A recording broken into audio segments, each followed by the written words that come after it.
Saudações, gente bonita, mestre Leider aqui falando.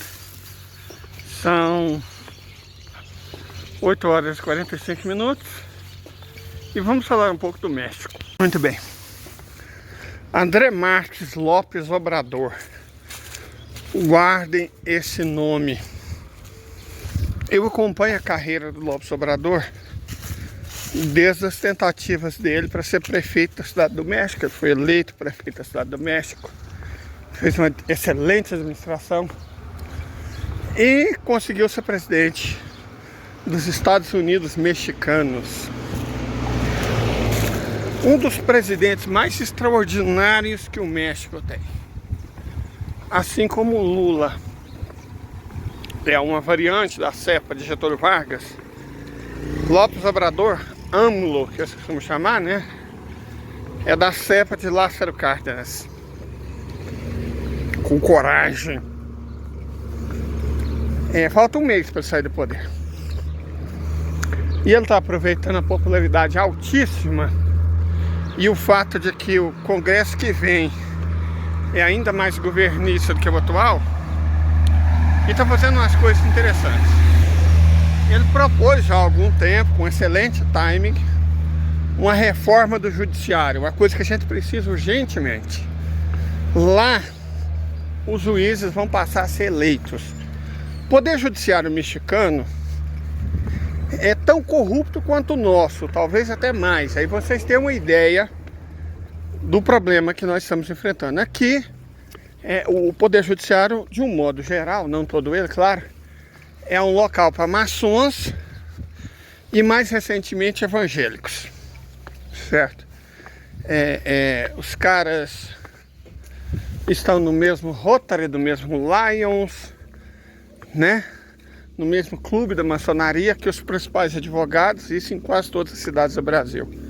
E os resultados têm sido horríveis para a justiça, para o povo brasileiro. Os resultados têm sido tétricos. Eu não vou citar a casa, eu tive as minhas teses roubadas de acordo com a lei. Eu conheço bem a justiça brasileira, eu sei como é que ela funciona. Qualquer um que já teve o desprazer de enfrentá-la ou precisar dela, sabe o que eu estou falando. A do México é pior. E o López Obrador resolveu ir para cima, enfrentar essas... gente, eu estou tão sem dinheiro, mas... Deus me perdoe. Ou me abençoe, mas eu vou comer um pão de queijo. Eu tô com fome. Né? Comprei, já fui na feira aqui, ó. Comprei os trenzinhos da minha mãe. Espera só um pouquinho, gente. Eu vou gastar o que eu não posso e comprar um pão de queijo. Não tô dizendo que eu mereço, não. Mas eu preciso. Ou eu quero muito. Só um momento. Basicamente, consegui, gente. Comi meus 2 pão de queijinho. Seja o que Deus quiser. Bom demais. Liguei o café. Mas vamos falar aí. A lei proposta pelo López Obrador, e ele vai conseguir aprovar ela, diz basicamente o seguinte: todos os juízes do México vão ter que passar por eleição popular. Fica aqueles que o povo decidir que fica. E somente eles.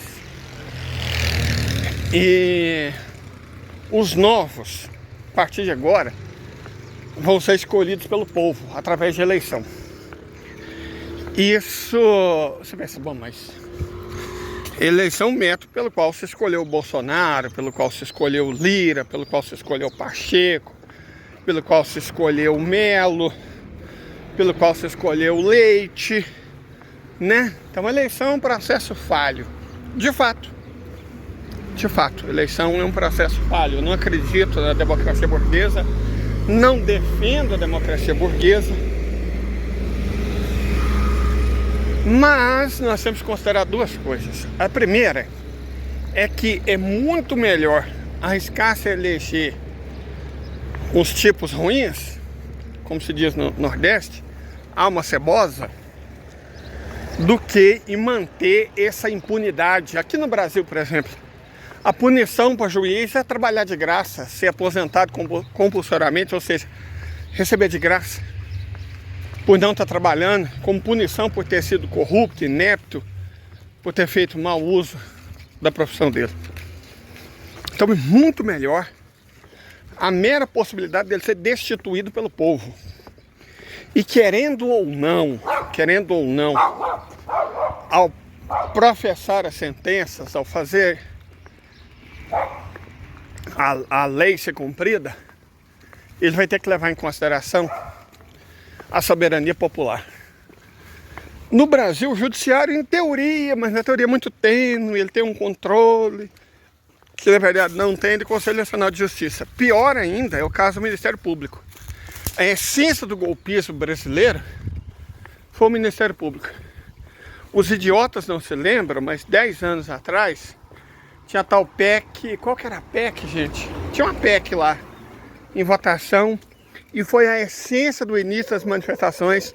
Gigante acordou dos imbecis do movimento Passe Livre, certo? Que derrubou a Dilma, que deu um prejuízo de 400 bilhões de reais para o povo brasileiro, destruiu nossa engenharia, destruiu nossa indústria naval, entregou o pré-sal para os estrangeiros, arrebentou a Petrobras, colocou o Bolsonaro no poder. Tudo isso começou com a manifestação patrocinada pela Globo, pela imprensa, pela burguesia, para não aprovar a PEC. Não, nem lembro a PEC, qual o número dessa PEC, era uma PEC aí. Somos contra.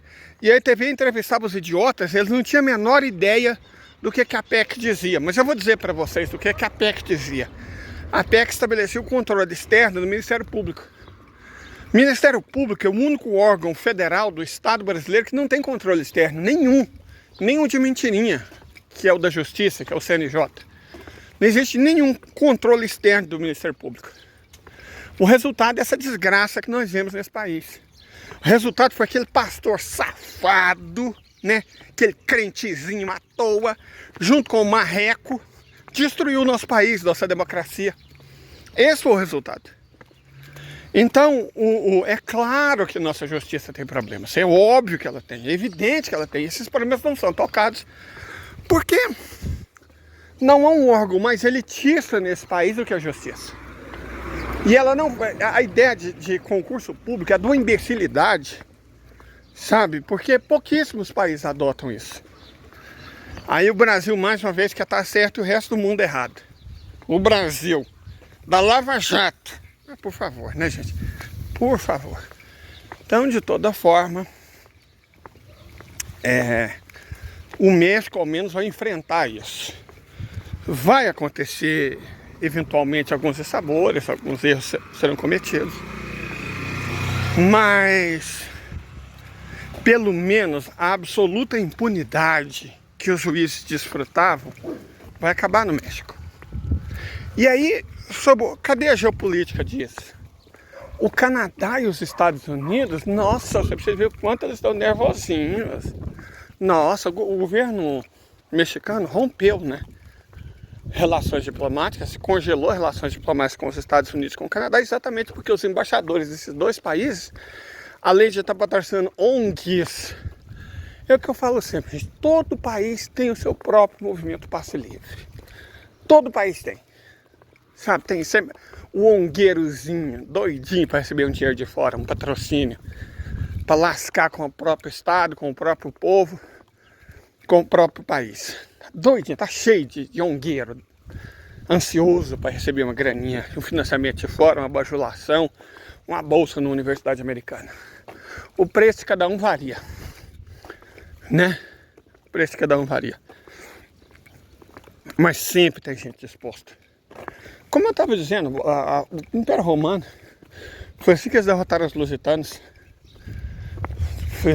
Compraram lusitanos mesmos, que trocaram a independência do próprio povo pela subordinação aos romanos, e só assim eles conseguiram assassinar Viriato. Então, Portugal nasceu da infâmia. E o Brasil também. Sempre tem traidor. Sempre tem um Viriato. Que, né, o Viriato não é o traidor, o Viriato é a vítima, né? Sempre tem os assassinos do Viriato, sempre tem os Judas Iscariotes, sempre tem os Michéis Temeres, sempre tem os Joaquim Silvério dos Reis. Eles sempre existem. É só ir atrás e ter dinheiro que você compra eles. Certo? E, bom, essas ONGs, com patrocínio aberto, escancarado, escandaloso das embaixadas do Canadá e dos Estados Unidos no México, tem promovido um verdadeiro regaço. Não sei o que, essa lei é a favor da corrupção.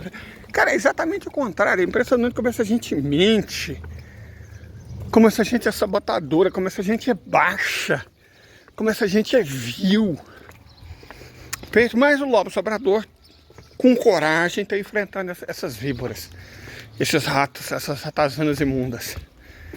E ele vai vencer. E eu acho que é um começo. Eu não sei se a solução para o Brasil é a eleição de juiz e de promotor e de delegado, igual existe, por exemplo, nos Estados Unidos. Mas eu acho que passa por aí. O método atual, concurso público, primeiro porque você tem um problema como um analfabeto. Um analfabeto que fala conge, que escreve mal pra carvalho, como um cara que nem um marreco conseguiu ser juiz? Não sei, mas eu sei que ele foi o responsável por isentar de qualquer culpa os ladrões do Banestado. Foram centenas de bilhões roubados, desviados. A cúpula do PSDB que estava lá, e ninguém foi punido. Foi assim que a carreira do Marreco de Maringá começou. Não foi com a Lava Jato, foi com o Banestado. É só vocês pesquisarem aí no Google: Marreco de Maringá e Banestado. Então ele já tinha um histórico. Ele destruiu nossa democracia. O fato de um juizeco de primeira instância e um crentezinho à toa ter conseguido destruir um país é prova que tem a justiça e o Ministério Público tem problemas enormes. Precisa ser combatido, seja aqui, seja no México. Lá pelo menos eu estou enfrentando. Eu espero que de alguma forma, em algum momento, chegue a nossa vez. De toda forma, viva o México e tenha um bom domingo.